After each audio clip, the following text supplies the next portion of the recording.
Captain Brijesh Chowta ಅವರು ಅವರ ಟ್ವೀಟಲ್ಲಿ ಹೀಗೆ ಹೇಳಿದ್ದಾರೆ: killing Karnataka, one price hike at one time. Congress has kept its promise of cut price hike. After milk, water tariff and property tax and nothing, what not else, now it is planning to hike the prices of power from April 1st. This is making people pay for its unscientific schemes and bad governance by shifting the burden to the people.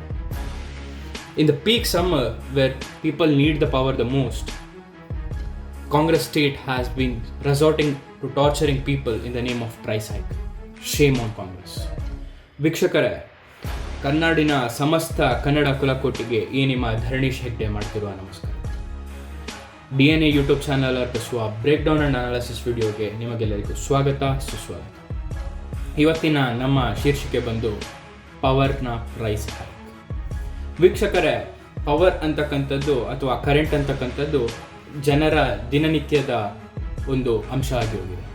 ಎಲ್ಲಿ ನೋಡಿದರೂ ಒಂದು ಫಾರ್ಮರಿಂದ ಹಿಡಿದು ಒಂದು ಟೆಕ್ಕಿಯವರೆಗೂ ಬೇಕಾಗಿರುವಂತಹ ಅತ್ಯುನ್ನತ ಬಾಳಿನ ಒಂದು ಅಂಶ ಎಂದರೆ ಅದು ಪವರ್ ಅಥವಾ ಕರೆಂಟ್. ಆದರೆ ಈಗ ಗೌರ್ಮೆಂಟ್ ಏನು ಮಾಡ್ತಾ ಇದೆ ಅಂದರೆ ಈ ಪವರನ್ನು ಹೈಕ್ ಮಾಡಬೇಕಂತ ಇದೆ. 36 ಪೈಸೆ ಪ್ರತಿ ಯೂನಿಟಿಗೂ ಜಾಸ್ತಿ ಮಾಡಲಿಕ್ಕೆ ಹೊರಟಿದೆ. ನಿಮಗೆಲ್ಲರಿಗೂ ನೆನಪಿರ್ಬೋದು ವೀಕ್ಷಕರೇ, ಮಹಾದೇವಪ್ಪ ನಿನಗೂ ಫ್ರೀ, ಕಾಕಾ ಪಾಟೇಲ ನಿನಗೂ ಫ್ರೀ ಅಂತ ಅನ್ಸೈಂಟಿಫಿಕ್ ಆಗಿ, ಅಂದರೆ ಯಾವುದೇ ಒಂದು ನಿಯಮ ಇಲ್ಲದೆ ಈಗ ಏನೋ 200 ಯೂನಿಟ್ ಹೇಳ್ತಾ ಇದ್ದಾರೆ ಗೃಹಜ್ಯೋತಿಗೆ. ಇದೇನು ಲಿಮಿಟ್ ಇರಲಿಲ್ಲ ಇವರು ಅನೌನ್ಸ್ ಮಾಡುವಾಗ. ಒಟ್ರಾಸಿ ಅನೌನ್ಸ್ ಮಾಡಿದ್ರು, ಎಲ್ಲರಿಗೂ ಫ್ರೀ, ನಿನಗೂ ಫ್ರೀ, ನನಗೂ ಫ್ರೀ ಅಂತ. ಆದರೆ ನಮ್ಮ ಕರ್ನಾಟಕದ ದಿನನಿತ್ಯದ ಬೇಡಿಕೆ ಎಷ್ಟಿದೆ ಅಂತಕ್ಕಂಥದ್ದು ನೀವು ನೋಡಬೇಕಾಗುತ್ತೆ. ನಮ್ಮ ಕರ್ನಾಟಕ ಒಂದರಲ್ಲೇ ಪ್ರತಿನಿತ್ಯ 18,200 ಮೆಗಾವ್ಯಾಟ್ನಷ್ಟು ವಿದ್ಯುತ್ ಬೇಕಾಗತ್ತೆ. ಯಾಕೆ ಅಂದರೆ ಪ್ರತಿನಿತ್ಯದ ಅಂದಾಜು ಇದಾಗಿದೆ. ಇದು ಪ್ರತಿ ವರ್ಷದಲ್ಲಿಯೂ ಏರಿಕೆ ಆಗ್ತಾನೆ ಬಂದಿದೆ.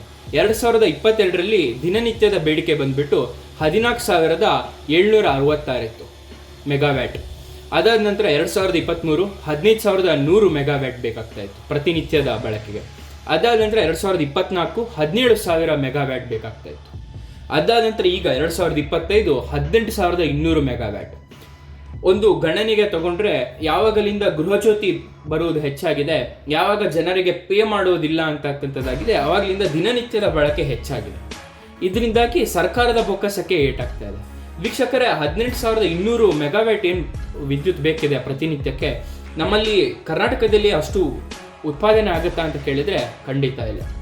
ಕರ್ನಾಟಕದಲ್ಲಿರುವಂತಹ ವಿದ್ಯುತ್ ಕೇಂದ್ರೀಯ ಪವರ್ ಪ್ಲಾಂಟ್ಗಳಾಗಿರ್ಬೋದು, ಥರ್ಮಲ್ ಪವರ್ ಪ್ಲಾಂಟ್ಗಳಾಗಿರ್ಬೋದು, ವಿಂಡ್ ಪವರ್ ಪ್ಲಾಂಟ್ಗಳಾಗಿರ್ಬೋದು, ವಾಟರ್ ಪವರ್ ಪ್ಲಾಂಟ್ಗಳಾಗಿರ್ಬೋದು, ಎಲ್ಲ ಪವರ್ ಪ್ಲಾಂಟ್ಗಳು ಸೇರಿದರೆ 8,000 ಮೆಗಾವ್ಯಾಟ್ನಷ್ಟು ದಿನನಿತ್ಯಕ್ಕೆ ಉತ್ಪಾದನೆ ಮಾಡುತ್ತೆ. ಅದಾದ ನಂತರ ಸೆಂಟ್ರಲಿಂದ ಬರುವಂತಹ CGS ಏನಿರುತ್ತೆ ಸೆಂಟ್ರಲ್ ಗೌರ್ಮೆಂಟಿಂದ, ಅದು 6,183 ಮೆಗಾವ್ಯಾಟ್ ಆಗಿರುತ್ತೆ. ಅದಾದ ನಂತರ ಸೆಂಟ್ರಲ್ ಗ್ರಿಡ್ಡಿಂದ ಏನು ಬರುತ್ತೆ ಕರ್ನಾಟಕ ಗೌರ್ಮೆಂಟಿಗೆ 600 ಮೆಗಾವ್ಯಾಟ್ ಬರತಕ್ಕಂಥದ್ದಿದೆ. ಅದಾದ ನಂತರ NTPC 310 ಮೆಗಾವ್ಯಾಟನ್ನು ಕೊಡುತ್ತೆ. ಅದಾದ ನಂತರ ಬೇರೆ ರಾಜ್ಯಗಳಿಂದ ಸಾಲಕ್ಕೆ ತಗೊಳ್ಳುವಂಥದ್ದು, ಅಂದರೆ ಹಣ ಕೊಟ್ಟು ತಗೊಳ್ಳುವಂಥದ್ದು ಏನಿದೆ, ಪರ್ಚೇಸ್ ಮಾಡುವಂಥದ್ದೇನಿದೆ, ಅದೇ 1,575 ಮೆಗಾವ್ಯಾಟ್ ಇದೆ. ಅಂದರೆ ಪ್ರತಿನಿತ್ಯವೂ ನೀವು ನೋಡಿದರೆ ಪ್ರತಿನಿತ್ಯದ ಅಗತ್ಯತೆ ಎಷ್ಟಿದೆ, ಬೇಡಿಕೆ ಎಷ್ಟಿದೆ ಅಂದರೆ 18,200 ಕೋಟಿ, 18,200 ಮೆಗಾವ್ಯಾಟ್ನಷ್ಟು. ಆದರೆ ನಮ್ಮಲ್ಲಿ ಪ್ರತಿನಿತ್ಯ ಇಲ್ಲಿ ಬರ್ತಾ ಇರುವಂಥದ್ದು ಅಂದರೆ ಕೈಯಲ್ಲಿ ಲಭ್ಯ ಇರುವಂಥದ್ದು 16,668 ಮೆಗಾವ್ಯಾಟ್. ಇದರಲ್ಲಿ ಡಿಫ್ರೆನ್ಸ್ ಏನಿದೆ 1,532 ಮೆಗಾವ್ಯಾಟ್ ಏನಿದೆ ಅದು ಡಿಫ್ರೆನ್ಸ್ ಇದೆ. ಈ ಡಿಫ್ರೆನ್ಸನ್ನು ತುಂಬಲಿಕ್ಕೆ ಲೋಡ್ ಶೆಡ್ಡಿಂಗನ್ನು ಮಾಡ್ತಾ ಇದ್ದಾರೆ. ಲೋಡ್ ಶೆಡ್ಡಿಂಗ್ ಅಂದರೆ ಒಂದು ಅಮೌಂಟ್ ಆಫ್ ಟೈಮ್ ಏನಿರುತ್ತೆ ಆ ಟೈಮ್ಗೆ ಪವರನ್ನು ಕಟ್ ಮಾಡಿಬಿಡುವಂಥದ್ದು. ಆಗ ಜನರ ಪಾಡ್ ಏನಾಗುತ್ತೆ ಅದನ್ನು ಗೌರ್ಮೆಂಟ್ ಯೋಚಿಸಲ್ಲ. ಈ ಕುರಿತಾಗಿ ನನ್ನ ಚಿಕ್ಕೋಡಿಯ ತಂಗಿ ಏನಿದ್ದಾರೆ, ಅಂದರೆ ಇಲ್ಲಿ ಇರುವಂಥ ಕರ್ನಾಟಕದಲ್ಲಿರುವಂತಹ ಎಲ್ಲರೂ ನನ್ನ ಅಣ್ಣ ತಂಗಿ ಅಂದ್ರೆ ಅಂತ ಅನಿಸಿದ್ರೆ ಇದೊಂದು ತಂಗಿ ಏನು ಹೇಳ್ತಾರೆ ಕೇಳಿ. ಸಾಯಂಕಾಲ ಆದರೆ ಸಾಕು ಲೋಡ್ ಸೆಟ್ಟಿಂಗ್ ಅಂತ ಹೇಳ್ಬಿಟ್ಟು ಲೈಟ್ ತೆಗಿತಾರು. SSLC ಎಕ್ಸಾಮ್ ಸಮೀಪ ಬಂದೈತಿ. ನಾವೆಲ್ಲ ಹೆಂಗೆ ಓದೋದು, ಮೇನತ್ ಬತ್ತಿ ಟಾರ್ಚ್ ಇಟ್ಕೊಂಡೆಲ್ಲ ನಾವೀಗೆಲ್ಲ ಓದಾತೇವು. ಯುವಕರೆಲ್ಲ ಮುಂದೆ ಬರಲಿ ಅಂತಾರು, ಮತ್ತು ಹೆಂಗೆ ಅಭ್ಯಾಸ ಮಾಡೋದು ನಾವು ಕೇಳಿದ್ರೆ ಲೋಡ್ ಸೆಟ್ಟಿಂಗ್ ಅಂತಾರೆ. ಸಾಯಂಕಾಲ ಆದರೆ ಸಾಕು ಲೈಟ್ ಹೋಗುತ್ತೆ. ಬರೀ ದಿನಾನು ಇದೇ ಪ್ರಾಬ್ಲಮ್. ನಾವು ಹೆಂಗೆ ಅಭ್ಯಾಸ ಮಾಡಬೇಕು, ಹೆಂಗೆ ಮುಂದೆ ಬರಬೇಕು. ಹಳ್ಳಿಗಳಂತಂದ್ರೆ ಯಾರಿಗೂ ಜಾಸ್ತಿ ಕೇರೇ ಇಲ್ಲ. ಕೇರ್ ಮಾಡ್ರಿ, ಹಳ್ಳಿಗಳಿಗೂ ಎಲ್ಲ ಲೈಟ್ ಸಪ್ಲೈ ಮಾಡ್ರಿ. ಆಮೇಲೆ ಎಲ್ಲ ನೋಡಿದ್ರಲ್ಲ ವೀಕ್ಷಕರೇ, ಓದ್ತಾ ಇರುವಂತಹ ವಿದ್ಯಾರ್ಥಿಗಳಿಗೂ ಇದರಿಂದ ಕಷ್ಟ ಆಗ್ತಾ ಇದೆ. ಪರೀಕ್ಷೆಗಳು ನಡೀತಾ ಇರುವಂತಹ ಹೊತ್ತಿನಲ್ಲಿ ಲೋಡ್ ಶೆಡ್ಡಿಂಗ್. ಚಿಕ್ಕೋಡಿ, ಕಲ್ಯಾಣ ಕರ್ನಾಟಕ ಭಾಗಗಳಲ್ಲಿ ಅಥವಾ ಹೈದರಾಬಾದ್ ಕರ್ನಾಟಕ ಅಂತ ಹೇಳ್ಬೋದು, ಅದನ್ನ ಕಲ್ಯಾಣ ಕರ್ನಾಟಕ ಅಂತ ಹೇಳ್ತೇವೆ, ಬಾಂಬೆ ಕರ್ನಾಟಕ, ಈ ಲೊಕೇಶನ್ಗಳಲ್ಲಿ ಹೆಚ್ಚಿನ ಪವರ್ ಶೆಡ್ಡಿಂಗ್ ಆಗುತ್ತೆ ಅಥವಾ ಲೋಡ್ ಶೆಡ್ಡಿಂಗ್ ಆಗುತ್ತೆ. ನಾವು ಬೆಂಗಳೂರು ಮತ್ತು ಮಹಾನಗರಗಳಲ್ಲಿ ಇರ್ತೇವೆ, ಅದರಿಂದ ಕಾರಣ ಗೊತ್ತಾಗಲ್ಲ. ಆದರೂ ಕೂಡ 1 ಗಂಟೆ ಕಾಲ ಬೆಳಿಗ್ಗೆ ಹೋಗುವಂಥದ್ದನ್ನು ನಾವು ನೋಡಿರ್ತೇವೆ. ಈ ಪವರ್ ಶೆಡ್ಡಿಂಗ್ ಅಂತಕ್ಕಂಥದ್ದು ದೊಡ್ಡ ಸ್ಕ್ಯಾಮ್ ಅಂತಲೇ ಹೇಳ್ಬೋದು. ಯಾಕಂದರೆ ಈ 1530 ಮೆಗಾವ್ಯಾಟ್ ಏನಿದೆ ಅದನ್ನು ಪರ್ಚೇಸ್ ಮಾಡಲಿಕ್ಕಾಗುತ್ತೆ, ಅಲ್ಲಿ ಬೊಕ್ಕಸದಲ್ಲಿ ಹಣ ಇಲ್ಲದೆ ಅದನ್ನು ಲೋಡ್ ಶೆಡ್ಡಿಂಗ್ ಆಗಿ ಕನ್ವರ್ಟ್ ಮಾಡ್ತಾರೆ. ಇದು ಮೊದಲ ಬಾರಿನ ಅಥವಾ ಬೇರೆ ಗೌರ್ಮೆಂಟ್ಗಳು ಮಾಡ್ತಾ ಇರಲಿಲ್ವಾ ಅಂತ ನೋಡಿದರೆ ಮೊದಲು ಯಥೇಚ್ಛವಾಗಿಯೇ ನಡೀತಾ ಇತ್ತು. ಆದರೆ ಈಗ ಗೃಹಜ್ಯೋತಿ ಬಂದಿರೋದ್ರಿಂದ ಜನರ ಏನಿದೆ ಬೇಡಿಕೆ ಹೆಚ್ಚಾಗಿದೆ. ಈ ಸಮ್ಮರ್ ಕೂಡ ಆಗಿರೋದ್ರಿಂದ ಫ್ಯಾನು, AC ಇನ್ನಿತರ ಈ ಏರ್ ಕಂಡೀಷನಿಂಗ್ ಉಪಕರಣಗಳನ್ನು ಯೂಸ್ ಮಾಡುವಂಥದ್ದು ಜನರಿಂದ ಹೆಚ್ಚಾಗುತ್ತೆ. ಈ ಕಾರಣಕ್ಕೆ ಬೇಡಿಕೆ ಕೂಡ ಹೆಚ್ಚಾಗುತ್ತೆ. ನಾವು ನೋಡಿದರೆ ಸುಮಾರು 2022ರಿಂದ 2025 4,000ದಷ್ಟು ಪ್ರತಿನಿತ್ಯದ ಮೆಗಾವ್ಯಾಟ್ನ ಹೆಚ್ಚಳ ಆಗ್ತಾನೆ ಬರ್ತಾ ಇದೆ. ಏನು ಮಧ್ಯದಲ್ಲಿ ರೀಸನ್ಸ್ ಅಂದರೆ ಗೃಹಜ್ಯೋತಿನೇ ಮೇನ್ ರೀಸನ್. ಅಂದರೆ ಫ್ರೀಯಾಗಿ ಸಿಗುವಾಗ ಎಷ್ಟಾದರೂ ಯಥೇಚ್ಛವಾಗಿ ಯೂಸ್ ಮಾಡುವಂತಹ ಜನರು ಹೆಚ್ಚಾಗ್ತಾರೆ. ಆದರೆ 200 ಯೂನಿಟ್ ಅಷ್ಟೇ ಫ್ರೀ ಇದೆ. ಆದರೆ ಈಗ ಪ್ರತಿ ಯೂನಿಟಿಗೂ 36 ಪೈಸೆಯನ್ನು ಹೆಚ್ಚು ಮಾಡಲಿಕ್ಕೆ ಕರ್ನಾಟಕ ಗೌರ್ಮೆಂಟ್ ಹೊರಟಿದೆ.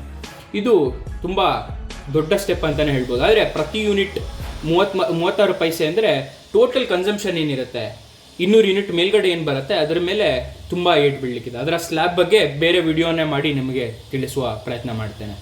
ಅದಾದ ನಂತರ ಇನ್ನೊಂದು ದೊಡ್ಡ ಪ್ರತಿಭಟನೆ ನಡೀತಾ ಇದೆ ಈ ವಿದ್ಯುತ್ ಇಲಾಖೆಯಲ್ಲಿ. ಏನಂದರೆ ವಿದ್ಯುತ್ ಗುತ್ತಿಗೆದಾರರು ಇರ್ತಾರೆ, ಅಂದರೆ ವಿದ್ಯುತ್ ಇಲಾಖೆಯಲ್ಲಿ ಗುತ್ತಿಗೆದಾರರು ನಾಮಿನೇಟ್ ಆಗಿರ್ತಾರೆ. ಈ ನಾಮಿನೇಟ್ ಆಗಿರುವಂತಹ ಗುತ್ತಿಗೆದಾರರು ಪ್ರೊಟೆಸ್ಟ್ ಏನು ಮಾಡ್ತಾ ಇದ್ದಾರೆ ಅಂದರೆ ಈ ಸ್ಮಾರ್ಟ್ ಮೀಟರ್ ಅಂತಕ್ಕಂಥ ಹೊಸ ಮೀಟರ್ಗಳನ್ನು, ಕರೆಂಟ್ ಮೀಟರ್ಗಳನ್ನು ಹಾಕಬೇಕು ಅಂತ. ಈ ಮೀಟರ್ನ ಗುತ್ತಿಗೆಯಲ್ಲಿ ಕೂಡ ಆಚೆ ಈಚೆ ಆಗ್ತಾ ಇದೆ. ಅಂದರೆ ಯಾರು ಅವರ ಕಡೆ ಇದ್ದಾರೆ ಅವರಿಗೆ ಮಾತ್ರ ಈ ಗುತ್ತಿಗೆ ಹೋಗುವ ಹಾಗೆ ಅದರ ಪ್ರೈಸನ್ನು ನಿಗದಿ ಮಾಡಲಾಗಿದೆ ಅಂತಕ್ಕಂಥ ಹೋರಾಟ ನಡೀತಾ ಇದೆ. ಆ ಕುರಿತಾದ ವಿಡಿಯೋ ಇಲ್ಲಿದೆ ನೋಡಿ. ಇಡೀ ಇಂಡಿಯಾದಲ್ಲಿ ಇವರು ಟೆಂಡರನ್ನು ಕರೆದಿದ್ರು. ಇಡೀ ಇಂಡಿಯಾದಲ್ಲಿ ಆ ಟೆಂಡರ್ಗೆ ಭಾಗವಹಿಸಕ್ಕೆ ಇಬ್ಬರಿಗೆ ಮಾತ್ರ ಅರ್ಹತೆ ಇದೆ, ಇಬ್ಬರಿಗೇನೆ ಇಡೀ ಇಂಡಿಯಾದಲ್ಲಿ. ಇವರು ಕರೆದಿರುವಂಥ ಟೆಂಡರ್ಗಳಲ್ಲಿ ಮಾಪಕ ತಯಾರಿಕರು ಟೆಂಡರ್ನಲ್ಲಿ ಭಾಗವಹಿಸೋಕ್ಕೆ ಆಗ್ತಾ ಇಲ್ಲ. ಒಬ್ಬ ವ್ಯಕ್ತಿಯ ಅನುಕೂಲಕ್ಕೋಸ್ಕರ ಈ ಟೆಂಡರನ್ನು ಕರೆದು ಇವತ್ತು ಅವೈಜ್ಞಾನಿಕವಾದ ದರವನ್ನು ನಿಗದಿ ಮಾಡಿ ರಾಜ್ಯದ ಗ್ರಾಹಕರಿಗೆ ಬರೆಯನ್ನು ಕೊಡ್ತಾ ಇದ್ದಾರೆ. ಏನಕ್ಕೆ ಅಂದರೆ ಒಂದು ಅಂಕಿಅಂಶದ ಪ್ರಕಾರ 1 ವರ್ಷಕ್ಕೆ ಸುಮಾರು ಹೊಸ ಸಂಪರ್ಕಗಳು 5 ಕಂಪನಿಗಳಿಂದ 3,75,000ಕ್ಕೂ ಅಧಿಕ ವಿದ್ಯುತ್ ಸಂಪರ್ಕಗಳು ಪ್ರತಿ ವರ್ಷ ಆಗ್ತಾ ಇದೆ. ಅಂದರೆ ಒಂದು ಮಾಪಕಕ್ಕೆ ನಾವು ಇತರೆ ರಾಜ್ಯಗಳನ್ನು ರೇಟನ್ನು ನಾವು ಕೇಳಿದಾಗ ಕೆಲವು ರಾಜ್ಯಗಳಲ್ಲಿ 2,800 ಇದೆ, 2,600 ಇದೆ. ಆದರೆ ಇಲ್ಲಿ 5,000ವನ್ನು ಮಾಡಿದ್ದಾರೆ. ಅಂದರೆ ಒಂದು ಮಾಪಕಕ್ಕೆ 2,000ಕ್ಕೂ ಅಧಿಕ ಲಾಭಗಳು ಆ ಕಂಪನಿಯ ಒಬ್ಬ ವ್ಯಕ್ತಿಗೆ ಸಿಗ್ತಿದೆ. ಅಂದರೆ ಕೋಟ್ಯಾಂತರ ರೂಪಾಯಿ ಹಣ ಒಬ್ಬ ವ್ಯಕ್ತಿಗೆ ಸಿಗುವ ಉದ್ದೇಶದಿಂದ ಎಲ್ಲ ಅಧಿಕಾರಿಗಳು ಹಾಗೂ ಇಂಧನ ಇಲಾಖೆಯ ಎಲ್ಲ ಅಧಿಕಾರಿಗಳು ಕಿಕ್ ಬ್ಯಾಕ್ ಅನ್ನು ಪಡೆದು ಈ ಟೆಂಡರನ್ನು ಕೊಟ್ಟಿದ್ದಾರೆ ಅಂತ ಈ ಮೂಲಕ ನಾನು ಹೇಳಕ್ಕೆ ಇಷ್ಟಪಡ್ತೀನಿ. ನೋಡಿದ್ರಲ್ಲ ವೀಕ್ಷಕರೇ, ಈ ನಿಟ್ಟಿನಲ್ಲಿ ಸ್ಮಾರ್ಟ್ ಮೀಟರ್ ಆಗಿರ್ಬೋದು, ಲೋಡ್ ಶೆಡ್ಡಿಂಗ್ ಆಗಿರ್ಬೋದು, ವಿದ್ಯಾರ್ಥಿಗಳ ಸಂಕಷ್ಟ ಆಗಿರ್ಬೋದು, ಫಾರ್ಮರ್ಸಿನ ಬೇಡಿಕೆಗಳಾಗಿರ್ಬೋದು, ಇದ್ಯಾವುದು ಸರ್ಕಾರ ಕಿವಿಗೆ ಬೀಳ್ತಾ ಇಲ್ಲ. ಅದು ಡೆವಲಪ್ ಮಾಡಿರುವಂತಹ ಅನ್ಸೈಂಟಿಫಿಕ್ ಪ್ರೋಗ್ರಾಮ್ಗಳಿಗೆ ಹಣವನ್ನು ಹಣವನ್ನು ಒಟ್ಟು ಮಾಡಲಿಕ್ಕೆ ಏನಿದೆ ಈ ರೀತಿಯ ಲೋಡ್ ಶೆಡ್ಡಿಂಗ್ ಆಗಿರ್ಬೋದು ಅಥವಾ ಸ್ಮಾರ್ಟ್ ಪವರ್ ಮೀಟರ್ಗಳನ್ನು ಕೊಡುವಂಥದ್ದು ಬೇರೆಯವರಿಗೆ ಗುತ್ತಿಗೆ, ಈ ನಿಟ್ಟಿನಲ್ಲಿ ತುಂಬ ಹಗರಣಗಳು ನಡೀತವೆ. ಈ ಕುರಿತಾಗಿ ನಮಗೇನು ಅನಿಸುತ್ತೆ ಅಂದರೆ ಈ ಗ್ಯಾರಂಟಿಗಳ ಅನ್ಸೈಂಟಿಫಿಕ್ ಬೆಳವಣಿಗೆನೇ ಇದರ ಕಾರಣ. ಸೈಂಟಿಫಿಕ್ ಆಗಿ ಯಾರು ನೀಡಿ ಇದ್ದಾರೆ ಅವರಿಗೆ ಕೊಡುವಂಥದ್ರಲ್ಲಿ ನಮ್ಮ ಆಕ್ಷೇಪ ಏನಿಲ್ಲ. ಯಾವತ್ತಿದ್ರೂ ಬಡವರನ್ನು ಕೈ ಎತ್ತಿ ನಡೆಸುವಂಥದ್ದು ಸರ್ಕಾರದ ಜವಾಬ್ದಾರಿ ಹಾಗೂ ಸಮಾಜದ ನಮ್ಮ ಜವಾಬ್ದಾರಿ ಕೂಡ ಹೌದು. ಆದರೆ ಅನ್ಸೈಂಟಿಫಿಕ್ ಆಗಿ ಕಾಕಾ ಪಾಟೀಲನಿಗೂ ಫ್ರೀ, ಮಹಾದೇವಪ್ಪನಿಗೂ ಫ್ರೀ ಅಂತ ಹೇಳಿದ ಆ ದಿನದ ಏಟಿ ಏನಿದೆ ಅದು ಇವತ್ತು ತಿಂತಾ ಇದ್ದೇವೆ ವೀಕ್ಷಕರೇ. ಈ ಕುರಿತಾಗಿ ನಿಮಗೇನು ಅನಿಸುತ್ತೆ ಕಮೆಂಟ್ ಬಾಕ್ಸ್ನಲ್ಲಿ ಕಮೆಂಟ್ ಮಾಡಿ. ನಾನು ನಿಮ್ಮ ಧರಣೀಶ್ ಹೆಗಡೆ, ಧನ್ಯವಾದಗಳು.